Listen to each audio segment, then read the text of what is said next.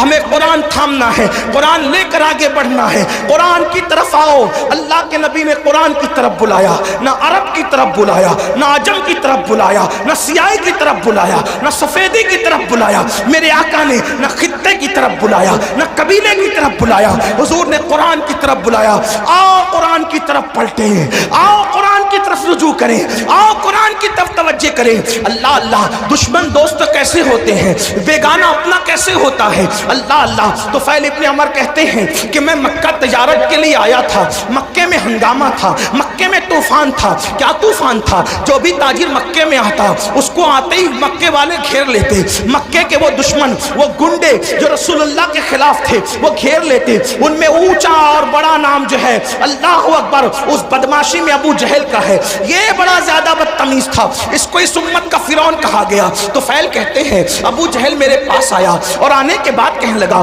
تو طفیل محمد کو تو جانتے ہو نا. اس نے کہا نہیں میں نے نہیں دیکھا لیکن نام سنا ہے. کہا آج کل بڑی بڑی باتیں کرتے ہیں, کہتے ہیں کہ ان پہ قرآن نازل ہوتا ہے, وہ اللہ کے نبی ہیں, اللہ کے پیغمبر ہیں. تو طفیل ان کے قریب نہ جانا, جو ان کے قریب جاتا ہے معاذ اللہ وہ جادوگر ہیں, ان کے جادو کا شکار ہو جاتا ہے. تو نے بھی قریب نہ جانا ورنہ تو جادو کا شکار ہو جائے گا, تو اپنے مذہب سے بدزن ہو جائے گا, تو اپنے مذہب سے دور ہو جائے گا. تو طفیل کہتے ہیں ابو جہل نے اتنا خطرناک پروپیگنڈا کیا. یاد رکھنا بزدل دشمن ہمیشہ پروپیگنڈے سے کام لیتا ہے, لیکن اہل حق کو پروپیگنڈے سے کبھی گھبرانا نہیں چاہیے, بلکہ جو حق والے ہیں ان کو پروپیگنڈے کی طرف توجہ کرنے کی ضرورت نہیں. ہمیشہ بزدل دشمن پروپیگنڈے کا سہارا لیتا ہے. ہماری جماعت کے بہت بڑے مفکر کا ایک جملہ ہے, وہ فرماتے ہیں پھول پر پیرا بٹھایا جا سکتا ہے, اس کی خوشبو پہ پیرا نہیں بٹھایا جا سکتا. آج بھی اسلام کا بزدل دشمن غلط پروپیگنڈا کر رہا ہے. ان